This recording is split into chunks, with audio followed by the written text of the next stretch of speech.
kan heewi wara goji ne heewi on di lu fondani 44 village 3 amo 2 amo ne commune Gabou min ñaar fof altine no hawrata andi cabinet ngala aran luma da versa haji kudo ala tokta ko lawol ala ko nan normal ñamani mi kay tere avec tere communal yeyi taway nokma yeyi ngi fof ala fof ñaan no min jaani cabinet ay lumre ga do dum Gabou so wa ala vraiment ni tampi ni kabi amdou sagi min hande odo mars vraiment lebbi nay en do Gabou min jalan dem gila aba ko sa welam don ñam ala e Gabou min jamno koy boyl min jamno koy bulli do non min mbi yerde ndem boyl majani yerde ndem sagol majani mani forage gila 92 odo forage wona do dem ha joni min ngati ko min yaranno e bulli e boyl min bade han forage o wawa yontude wurogo forage asnom toynam ha joni o wada ko raccordé projet non hay goto mako baye projet model soto goto ko 50 mètres kid o wawi ndur wurugo e mbi pour ende wurugo il faut que 4 fois o hew 4 fois ni woni wurugo fo hebde non alani goto wawa ma dum wurugo way kon debbo goto ha kid debbo goto pan abi yo wurugo fo ngandi wawa wonde ni tambi ni kabi ni yagi balla lamu kala bawdo wonde ni min kibir ndiyam kura sécurité o wurugo beye baaj jeewi warngoji keewi nende do tan ko jokko goto hay brimo ngi mari 9h ak 8h 9h ne mari sécurité ala hay won hôpital lo kadi 3 fois e ñene hôpital lo newi ñande jidi no dof ko moto newi moto ngari kadi ñande ko jamma be ngari ko to hôpital lo newi kadi jamma do wujji den ala ko ko do Gabou min tambi kani yagi balla lambi won kadi vraiment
Alors recherche de liquide précis. Est-ce que vous comprenez? Vous voyez par vous-même. C'est le problème concret qui est là. La preuve concrète.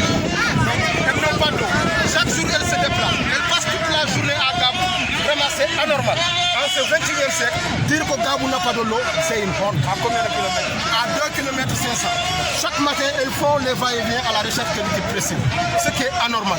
Depuis plus de 5 ans, c'est cette situation que nous vivons. Il est temps qu'on dise stop. Vraiment, on arrête cela. La population dit non, vous voyez par vous-même. Tout le monde est sorti et prendre la rue. Une cause commune.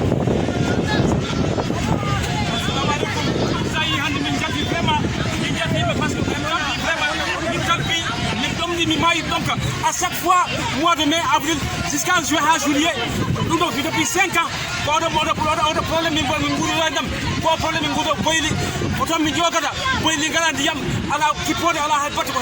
n'importe quoi.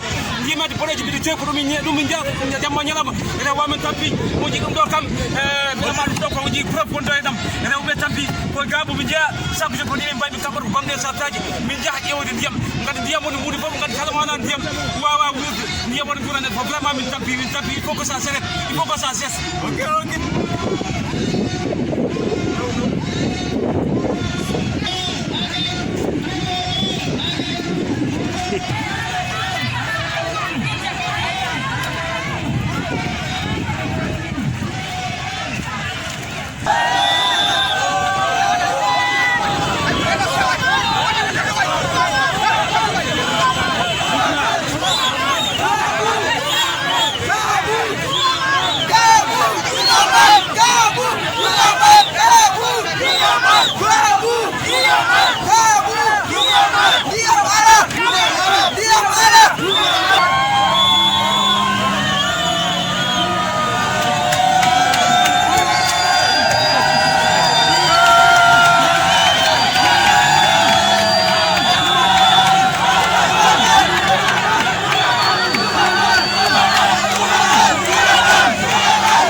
ñu ngi rey nit ñi nga amul